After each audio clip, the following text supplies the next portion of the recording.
Hello and welcome to Secure and Insecure, hosted by me, Johnny Seifert. This is the Celebrity Mental Health Podcast where I say it's okay to not be okay. And whether you're watching on YouTube or listening on Spotify or Apple Music, please leave a 5-star rating, click that subscribe button and leave a review. And let's keep spreading the word, it's okay to not be okay. Now let me tell you about my guest today. My guest today, you'll know, is a student of the Married at First Sight 2023 experiment. Matched with husband Arthur, we saw her having to work the hardest of all the brides to show how a marriage should be, after previously being married and not wanting the same mistakes to happen again. However, after the final vows, we saw her make the brave decision to end the relationship and to find the self-love for herself. So to tell her mental health story and how she has grown since the experiment, I'm delighted to welcome to Secure and Insecure. It's Laura Jayne Vaughan. Hello, Laura Jayne. Hello. What a great intro. I'll stop. What? Been divorced twice, left someone at the altar, Yeah. Great intro, great intro. Are you an LJ or a Laura Jayne?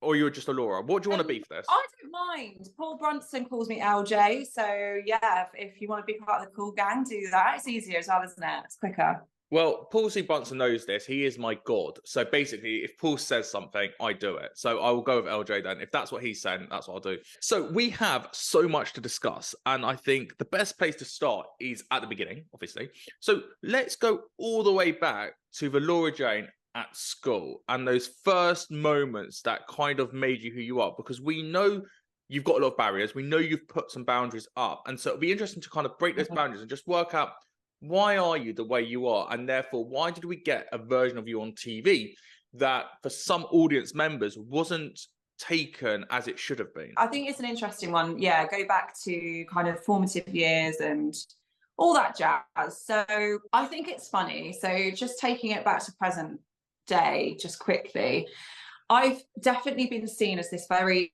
overtly confident individual that is direct, you know, very poised, very succinct. That has definitely not always been the case. That far from, actually. That's something that I've probably only really harnessed over the last few years, in truth. So I think I'm a twin, first and foremost. I think it's important to talk about that if we're going back to childhood. My twin is amazing. So intelligent, so bright. My brother was light years ahead of me. You know, he was super clever. And yeah, it's interesting, isn't it? Because I think from a young age, I was always aware of that. You know, just silly things like if we had a test, at school, I would always be worried about how I was going to do, and I'd try and cover it up by being like, oh, it was a really hard test, but I knew that my brother would be like, no, like it was easy for him. But at school, I just really didn't fit in at all. And I don't just mean, like I got picked on a few times. I mean, firstly, I was a very unfortunate looking child. I really did I gave it to the bullies on a plate. Like I was a very easy target aesthetically. I wasn't a cute kid. And obviously kids are mean and horrible. And that really was just my school experience from very young to kind of the awkward teenage years where you're supposed to grow into your looks. And I just kind of grew out of them, like really didn't grow into my looks at all. But it got so bad that like a standout moment for me is it was in a music lesson, and I dreaded music lessons, right? Not because I didn't like the lessons. I'm quite musical, like I can sing.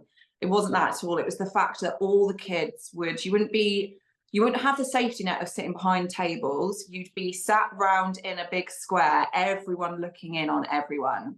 And that to me was crippling. Like, everyone would have me in their sight range to make a comment about. And I remember one of the kids, I won't name who he is because he probably won't remember this, right? He has no idea that he's formed such a huge part of my confidence and self-esteem. But he said out loud, Laura, sort your teeth out. And the teacher just didn't know what to do. So obviously it was in the middle of the lesson. No one was saying anything. And he just went, okay, well, I'm sure she's trying to. And I was just like,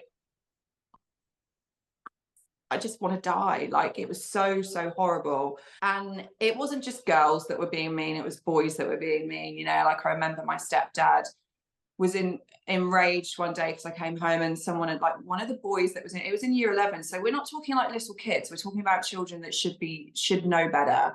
he threw like sandwiches. He used to throw sandwiches at me on the bus. That was his favorite thing to do on the school bus. And I remember one day I'd kind of hidden how bad it had got to my parents, and I told my stepdad, and he was like, well, I'm going to go around to this boy's house. Like, I'm not having it anymore. And it wasn't like everyone would be like, you know, maybe he just fancied you. No. Like, I was so self-aware that that was not the case. It was just like, it was just bullying. And my stepdad went round to his house. His parents were out. So he said to this boy, he was like, look, if you continue to do this, I will take it further, because you're old enough to know better now. Like, you're a teenager. This is becoming beyond like just typical schoolyard bullying. And the kid was like, yeah, okay, like completely non-committal. And the next day, this boy, I thought, oh, maybe it'll be better. I got on the school bus and I turned around and this boy was here to me and squaring up to me. And like, that for me was just terrifying, like really, really. And I just thought at that point, like, what's the point? There's no help for me. Like, you know, we've even spoken to him on a level, and it's just enraged the situation and made it so much worse. And yeah, like, I was the kid that would go and eat her, like genuinely go and eat her lunch in the toilets, and I'd like have the roadmap of like lesson to, I used to look at my timetable and think, what's the quickest way I can get from lesson to lesson without being seen? Like, how sad is that? The version of you now, 34 years old, looking back at that 16-year-old Laura Jayne, what do you think were the reasons why you were being picked on? Because the bullies come from a place of jealousy. I was bullied at school, and I spoke to the bully years later, and he said to me, it's because you had so many friends and I didn't. I struggled to make friends, and therefore I just picked on you because I didn't like that you had friends. And we were about 8 years old at the time. What was the reason now, do you think, that they were picking you, especially to get to that level of throwing sandwiches and knowing that's wrong as well? I honestly think it was like an issue within the school. I don't think the school had bullying under control at all. I'm 34, so I don't know what the school system's like now, but I went to a school when it was uncool to be clever. You know, like if you were like, term boffin was used, you were like, if you were even slightly above the average intelligence, you were easy, you were prime meat ready, you know, to be picked on. And I genuinely don't think it was anything about jealousy. I don't think it was anything about, you know, like an undertone of the boys liking me or anything like that. It was just pure, in its like most undiluted form of hate for children. I do think the children that picked on me, they were obviously very unhappy within themselves. It's funny because obviously when you're gifted a platform like this and people see you in their own homes like decades later, I've had so many people reach out to me from school and be like, oh my God, I went to school with you. And no, like, don't. Have any of the bullies done that though? Any of the ones who actually picked you done that? And what was your response? And if you've not messaged them back, what was your internal thought process for that? I haven't messaged anyone back because I think, you know, if you've been following me on socials, you know that I don't like to character assassinate anyone or anything like that. But I mean, the first thought was, you've got such lack of your own awareness. You made my life a living hell, and it's easy to brush that off as just childhood antics, but it was so much more than that for me.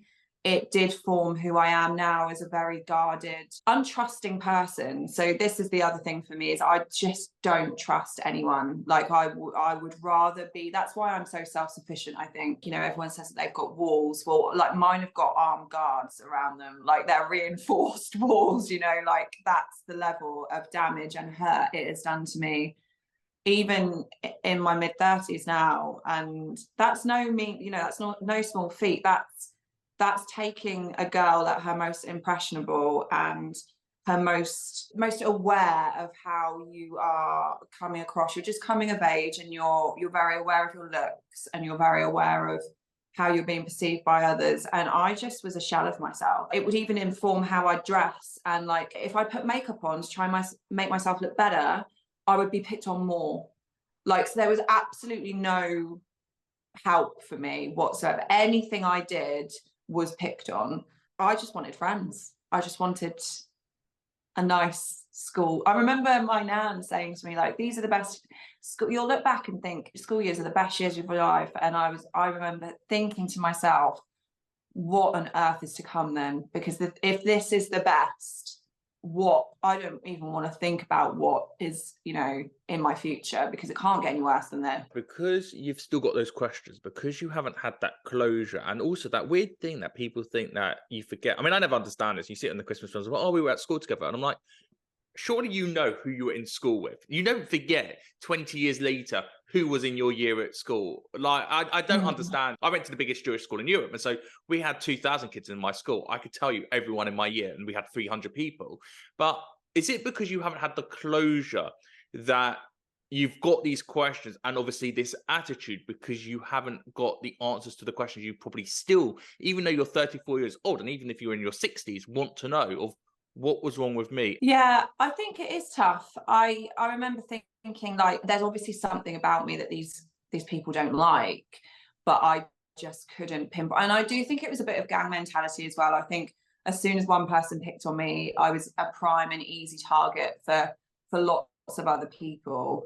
And I do think that our school in particular was very, like, you know, you had to be in the popular group. You weren't there to learn, you were there to be accepted by society within, and by society I mean within the school yard. That was what your prime purpose was in that school. You were not there to learn. If you were there to learn, God forbid you look clever, because you will be raked over the coals for it. It stopped me from answering questions in class when I knew the answer. It, you know, stopped me from wanting to put my hand up and be like, I know this, because I would just draw so much attention to myself. I didn't become the full realized version of myself at school because of that.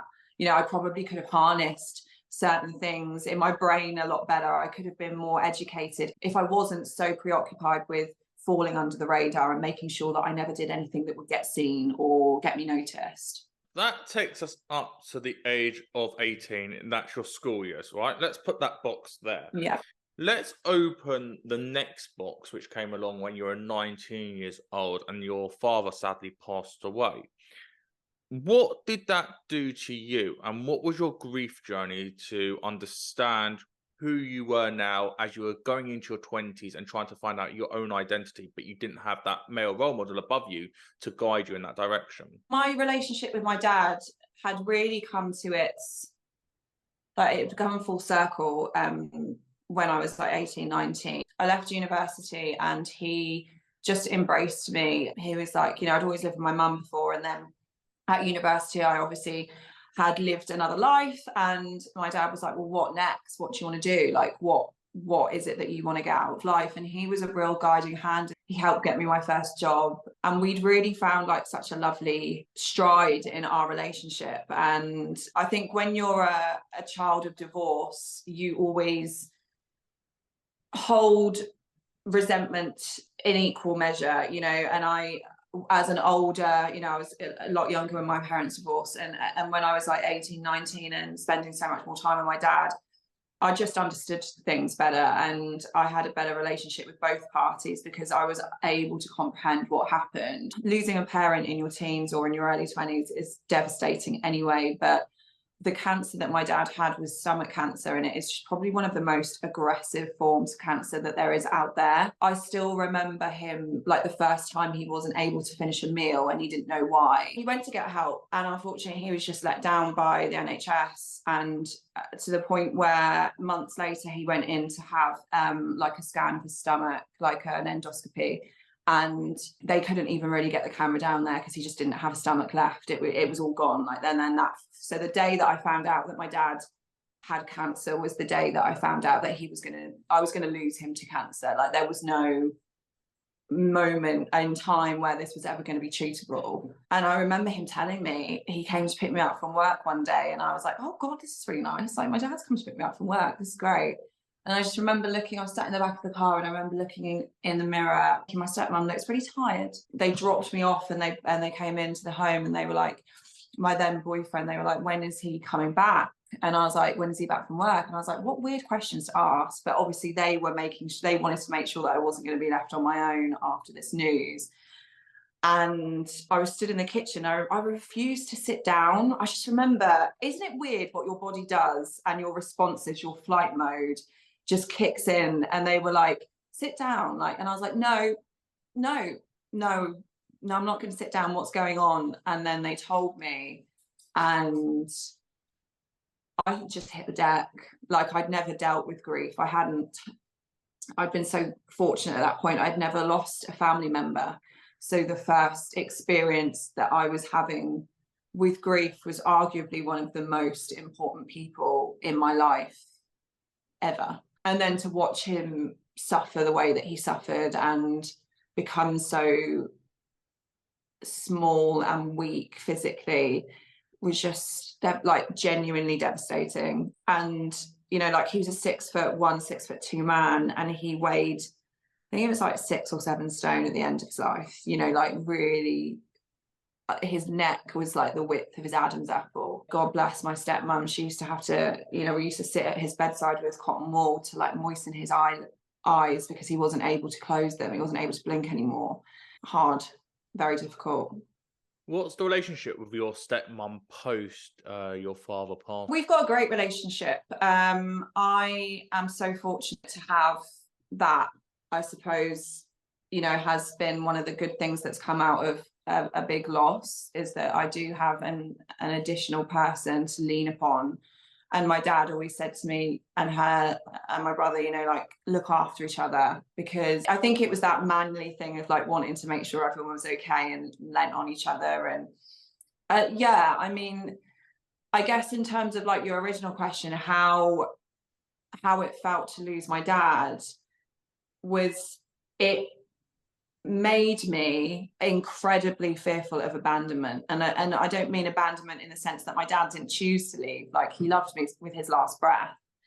But what it did do is create such an emphasis on a male partner in my life. And that's something that I've realised.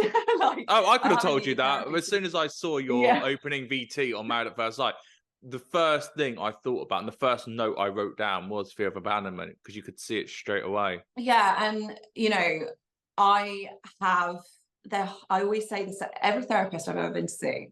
I've always said, there's that quote, isn't there? Like, there's only one certainty in life, and that is it goes on. And I would always replace those 3 words with people always leave. That's how I view life, you know, whether that's through a failed relationship or through my dad's passing.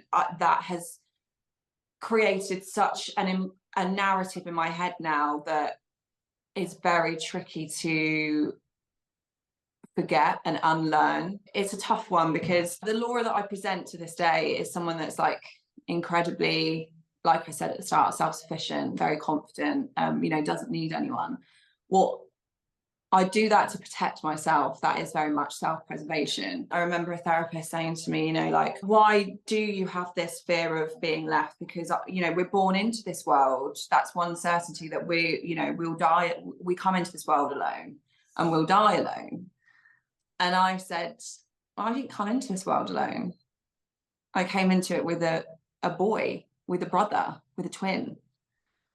That's no coincidence that I struggle with and put so much emphasis on a male partner. You know, like, I've always had that person that, you know, I came into this world with a brother. And I think that's why the bond with any future partner is so strong for me, because I didn't come into this world alone. I do like being with someone, but I just can't seem to get the two to connect. I would look at it a different way. You came into this world with a mum and a dad, and because your dad left you before you knew your real self, and bearing in mind that Laura Jayne that was getting bullied at school was still 16, 17 years old, there wasn't enough time between that bullying stopping and you leaving school to going to university, to finding out your real identity and building up that self-esteem for yourself before your dad passed away. And so basically, your dad was with you still. You weren't really your own identity. And it was interesting because what I watched on Married at First Sight, when you had the homecoming and you had your 2 friends at the pub with Arthur, I can see you're disengaged with my friends. And I'm going to leave you before you leave me. Because if I see what you're like now, and I can see that you're not really engaging with my friends, you're not really engaging with me, you don't really care, you're going to run away and I'm going to be left like normal. And so I want to have the upper hand because I'm always on the back foot. And so I'm going to leave this before you get the chance. And I think that's where that fear of abandonment that we got to see on TV came from. And I think if you strip that all the way back, yes, you had a twin. And obviously that's a whole nother thing. But I think your father leaving you was you not knowing your true identity, and then going on to experiment like Married at First Sight is kind of just kill me now. Just go and abandon me. Come on, cast. You know, whether it's a TV viewer, someone on Instagram, someone, you're going to get that rejection in some shape or form. I think it's the self-fulfilling prophecy as well, isn't it? It's like, if all you're worried about is being left, I mean, firstly, that will probably mean that you either do one or two things. You stay in a relationship for longer than is healthy for you because it's better than being on your own, or you'll leave before you're left. I think there were so many things that were quite confronting about the whole experiment for me that really taught me that I haven't probably, as much as I think I've boxed some things off, I probably haven't. I think the couples retreat dinner party, when you saw me have it out with multiple guys around the room, that felt very much at school for me. Like, you know, what I just said at the start of this, in terms of it was mainly boys that were picking on me at school. The only difference was this time I found my voice in order to be like, come on, what is the problem? Like, that, let's have a conversation. There's been things said about me behind my back. And I think that was such a 360 moment for me, because had I been faced, you know, with that situation at school when I was a lot younger, I would have sat very carefully, accepted everything that was, every name that was thrown in my direction, very much sat underneath the radar. But this time, and I will preface this with the fact that I actually had a panic attack before going on set. So that's that day was one of the only times that I saw physical mental health symptoms at play with me. You know, I couldn't breathe. It was the day of the dinner party, and obviously you'll have seen the bit in Married at First Sight at the end of the episode before, where Arthur sits me down and says, you've got a lot of hate and you've got a lot of heat tonight. And what you didn't see as a viewer is, obviously you're seeing an edited version, is Arthur sat me down and said, bam, bam, bam, bam, bam. And he didn't mean it like that at all, but that's all I heard. I was like, almost like he didn't pause for breath. He had so many things that he needed to reel off because there was so much to talk about, that he didn't give me any breathing space. And I stress the fact that that wasn't a malice thing at all. It was just that he was very aware that we needed to get this onto camera. And it was just, this person said this, he said this, you know, and here you go. Here's a plate full of shit for you to deal with. And it got to the point where even one of the story producers was like, are you in there, Laura? Because I don't think I reacted the way that they expected me to react. I literally sat down and I think you can see that I'm quite despondent, quite defeated. And all I do is just murmur, are you okay? And like, didn't react to anything that had been said about me or that he just explained. And they were like, Laura, Arthur, do you want to just rephrase it a little bit? Because that's quite a lot for Laura to take in. So I think they could see that already I was on a bit of a spiral. So that night after we filmed the scene, obviously this is all late at night as well. And the one thing you want to do is go home and just like sit in your feelings and not face anyone. And the last thing you really want to do is talk about it on camera. So the next morning we knew we had the dinner party, and I knew that obviously the dinner party is like the crescendo, right? So that's where everything comes to a head, and you need to talk about things that have been said the day before or the week before. And because of the nature of what had been said about me, I was kind of kept back from the rest of the group. I remember the group going on to the dinner party. We were filming away, so it was a couples retreat, so we were filming at a barn. And I was kept back to Vox, which is when you talk to the camera, you know what a Vox is. And so I was the last to leave. I was the last to leave. I kind of knew what was coming. I was like, there were questions rightly being asked, like, is there anyone you want to have to talk to? Obviously, you know that certain things have been said following a conversation with Arthur. And I just realised that I was answering and I wasn't breathing. I was putting so much thought into what I was saying. I wasn't breathing. I was hyperventilating, and I was trying, but because I'm ever the professional, I was trying to fight against it. And then one of the grooms who had said one of the most damning things about me walked across the set. And at that point I was like, and God, like, thank God the PD behind the camera was like, this is beyond, that we can't allow this anymore, like we'll stop this, you need welfaring. She was like, some things are more important than a Vox, end of. And I'm so glad she made that decision, because I don't think I would have done that myself. I think I would have fought and fought until I had no breath left. And I remember them sending a welfare person, and then I remember, and I love the guy that they sent was amazing, but there was this one welfare person, his name's Harry, and why am I getting emotional at this bit? I said, it's gonna have to be Harry, bring Harry, because I knew, like, I think I'm quite aware, self-aware, and I know what mental health is, and I knew that I was in the throes of a panic attack. Harry came, and he was like, right, breathe with me, sit down. We sat down and we chatted, and he was like, you don't need to do this if you don't want to do it.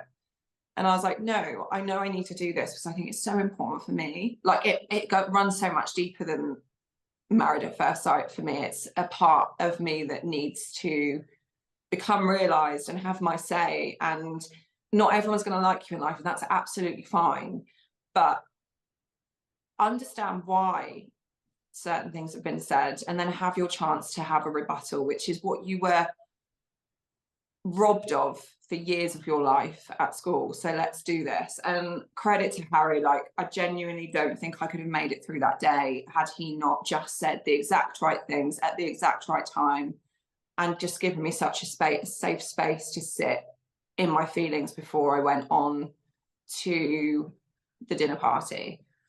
And at the dinner party, I think you can tell that, you know, when it feels like an elephant's foot is on your chest, I think you can see that in some of the conversations that I'm having, particularly when we were sat at the dinner party. We had a break, and Harry came and whispered in my ear. He said, and I'll never forget, he said, if you want to have your moment, do it, and don't be afraid, because I think you will be shocked at the support there is for you around the table. He had gone round and listened to everyone else's conversations in order to give me that safe space and assurance that I wasn't going to be sticking my head again above the parapet on my own. And he was right. There was so many other people at that table that had my back and were enraged about the situation. A lot of the girls really felt for me, and it just gave me that assurance that it was going to be okay. So that's when I kind of said my bit, and you can hear the waver in my voice. I don't remember exactly word for word what it was, but I was like, can I just say something? There's been a lot said about me, and like, we're all sat around this dinner table now, and I just feel like now's the right time to have it out. You know, can I just have some context? Like, I want to understand why you have formed this opinion of me, and why it's so polarizing and cutting, and it feels such a personal attack. I think that was such a huge moment for me to be able to really like lean into how it made me feel. I mean, not many people wanted to listen, you know, it was very much like, this is how we feel, and you prove us wrong. But for me, like, if you are the one that's formed an opinion about someone, the onus is on you to be proven wrong. Like, it's not for me to prove you wrong. You've formed that opinion. Why? Give me a chance.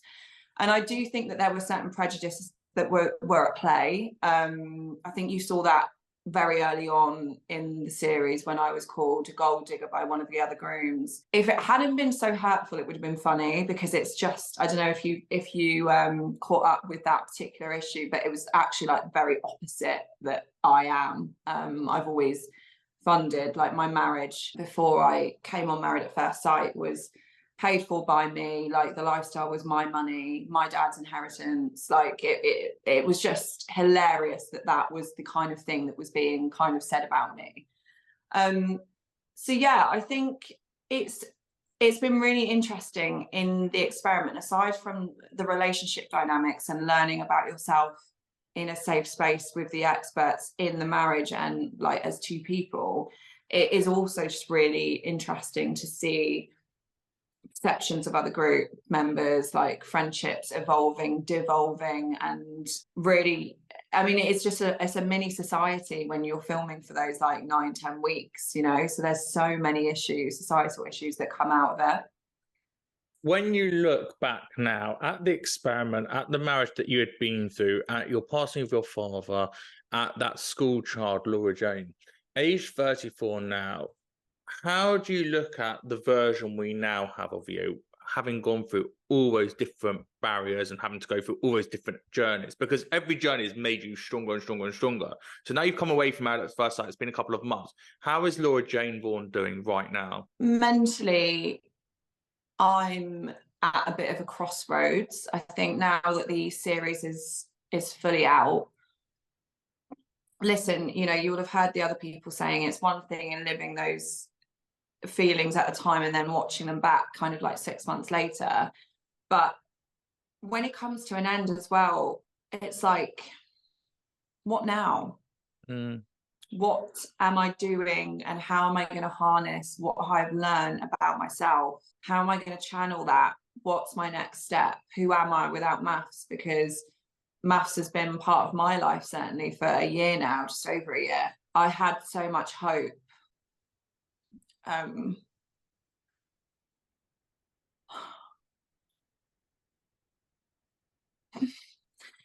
think that's the key thing here. It's like you go into it not really knowing what to expect, but obviously there's that part of you that's like, this could be everything, and it hasn't worked out that way for Arthur and I, and that's fine. You know, we have a good friendship now, but then I suppose I'm like, the thought of being in another relationship now is just very daunting, like very, very daunting. And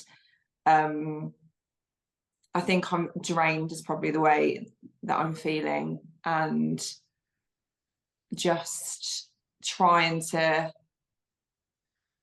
be that person that people saw on screen all the time, that very strong female. Something really amazing did come out of it. I've been getting approached by a couple of schools across the UK asking to come in and talk about self-confidence and standing up for yourself. Like, what a moment, considering what I just told you at the start, you know, how my school journey was.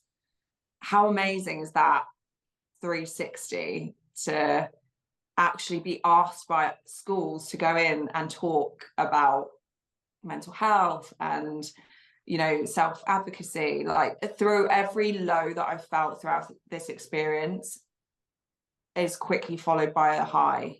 And the next thing I want to do has got to be, I don't want it to be vapid, I don't want it to be empty, I want it to be something that's meaningful and will make a difference, because that is all I really want to do. You know, people have constantly said, you know, you on here for fame, and I'm like, if status and fame comes with the opportunity to be able to speak to people and share experiences, then sure, yeah. But are those the people who Why not? saw you on Celebs Go Dating and like, well, she did Celebs Go Dating, now she's on Married at First Sight. Other people did Geordie Shore and then on Married at First Sight, and it's like just going to a load of reality shows around love, and therefore you get the fame. It's a really hard thing to balance. Like, TV is fun, obviously. If you get a flavour of it, you're going to want to do more TV. But that's not the real you. That's the professional you. But this is still the real you, the mental you that has to be put on these processes still. I did Celebs Go Dating very quickly before Married at First Sight, because I'd been approached for both. Like, I was in talks with MAFS at the same time as Celebs Go Dating, and I remember thinking, I've never done TV before. My life pre-MAFS and pre-TV was so risk averse. You know, I had a very boring job. I had a very like finance is interesting, isn't it? You do spreadsheets, tabs, you do. So I didn't know how I would live up to that level of, you know, weeks and weeks of filming. So I thought, if I do Celebs Go Dating, it's a 2-day shoot. At least I can see if it's something that I'm even okay with or will enjoy. And I did the shoot, and I really enjoyed it, and I really enjoyed the friends that I made, you know, behind the scenes. And so my answer to that is, you know, people that are like, oh, she's home hungry, blah, blah, blah, and the others as well. It's just like, well, your intentions are still up for grabs, right? You know, like, I still wanted to find love. That's why they were both based around romantic relationships. You know, if you've gone on for fame alone and you're met with your absolute Prince Charming or the woman of your dreams at the end of the aisle, you're not going to go, oh, no, sorry, I can't fall in love with you because I'm just here for fame. Like, do you know what I mean? It just doesn't make sense. But also, it's very hard when you're in your 30s now to find people, because you're using the dating apps. There's no one doing it. I think all the apps are broken out anyway. And so you're like, where else am I going to do? I would go on Married at First Sight. And I've spoken to Paul C. Brunson about this. I would go on Married at First Sight. The problem is I know I'll get on the show and that's what scares me. But, you know, at the end of the day, we all just want to be loved again.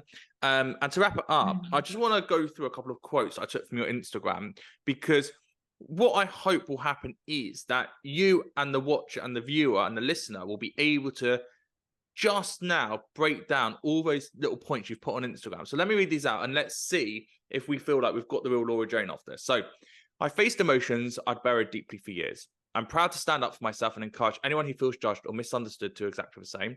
I've always been a fixer, but I've realized this relationship can't be fixed. For everyone that's called me cold and stuck up, I urge you to advocate for yourself the way I have. I've had to detach myself at times because otherwise I'd be a wreck.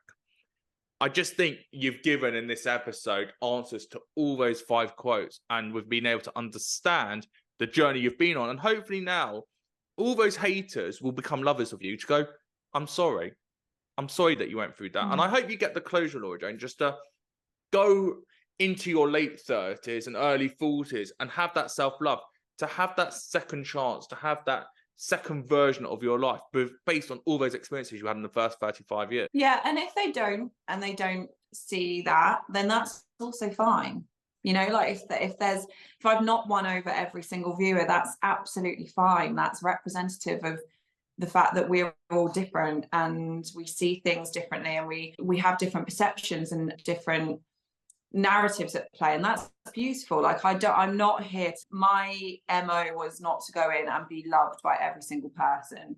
That's not who I am. But if I can at least give some light and shade to my story arc, then that's amazing. Well, my thanks to Laura Jayne Vaughan. If you loved the Married at First Sight 2020 The Experiment, there are episodes in the Security and Secure Library for you to watch right now with Erica, with Roz, with Bianca, and with Ella. And if you enjoyed this episode, then click that subscribe button, leave a 5-star rating, and leave a review. And let's keep spreading the word. It's okay to not be okay. On TikTok, at Johnny Seifert 92, I'm putting teasers of all the episodes out there. There's loads of clips coming out every single day. On Instagram, at Johnny Seifert, at Security and Secure Podcast, and on X, at Johnny Seifert. Thank you so much for listening. I'm Johnny Seifert. Until next time, thank you and goodbye.